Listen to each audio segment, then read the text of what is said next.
everyone, welcome back to RJK English. Today we're going to talk about imperatives. This is where you're telling someone to do something directly. We're going to first introduce it and then I'm going to tell you how we actually use it. We are going to keep going through this book, English for Everyone.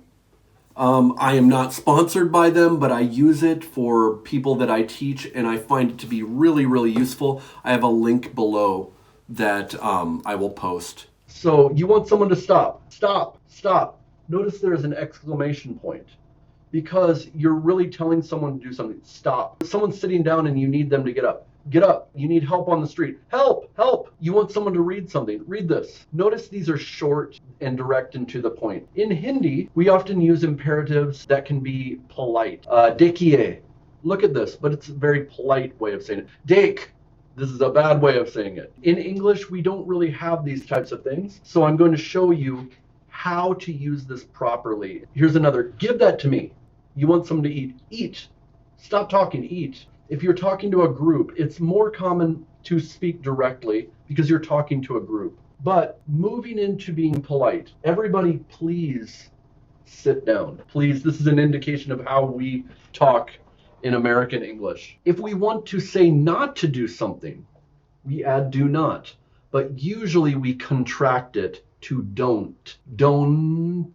There's an N before that T. Don't rush. No hurry. This is actually a polite thing to say to someone. You're wanting them not to take trouble, right? Could you read this, please? Don't rush. No hurry. Don't worry. We say this a lot, but it's actually polite. This is more advice. And we do sometimes say this directly. We don't usually say please with advice. Don't believe everything you hear. This is not direct at someone. So it's usually not taken as rude to say this to someone. Don't believe everything you hear. Don't believe him when he talks. Take him with a grain of salt. We can usually kind of say this. It's pretty polite. Don't trust it. So often with imperatives, we say them only when it's an emergency, or only in special situations. So you have to be very careful with imperatives. Let me display how we generally speak. Like I said, in other languages, we have ways of conjugating verbs to make them polite. But in English, we don't have a different way. So we have to add things and we have to be careful how we talk to people. So the magic of please. And we can use please at the beginning, please at the end. Please close the door. So you're saying, here's the imperative, close the door. Close the door, please. Okay? To Hindi speakers of English, I would recommend that you don't use please as much as I hear from Hindi speakers. A lot of times you use it as a way of convincing someone, oh, please, please. Be careful how much you use this. We really mean please when we say it in English. We use it in this way. Please close the door or close the door, please. You can also say, do come in. Do come in. This is kind of a formal way of talking to people. If guests are coming over, oh, do come in. You can also say just. You can use just at the beginning to soften how you're talking about something. Just give me a minute. You can say, give me a minute. That can be rude, right? Give me a minute. You can say, just give me a minute, please. And if you add please at the end, it's even better. Are you noticing that I'm using please a lot? We are very polite in general in English. Let's not do that. Okay, we say this to children a lot.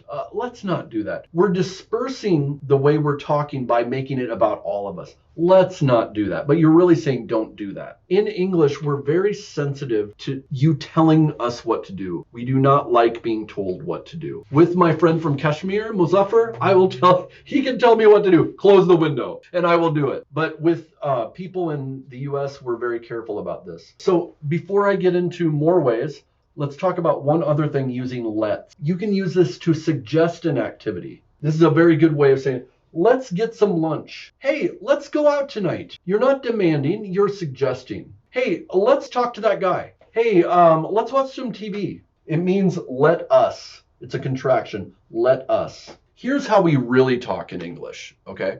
We talk in questions. So even my wife will do this. Can you take out the garbage? She will ask me this question. Well, I could ask, can you means the ability to. Yeah, I could take out the garbage. And I could just stand there, right? What would she do? She would get a little bit angry, right? So we demand things by asking questions in general. Even your boss at work will often do this. Can you get that project to me by 5 o'clock? Really, from your boss, that means get that to me by 5 o'clock. Another way of asking, somewhat polite, will you take the garbage out?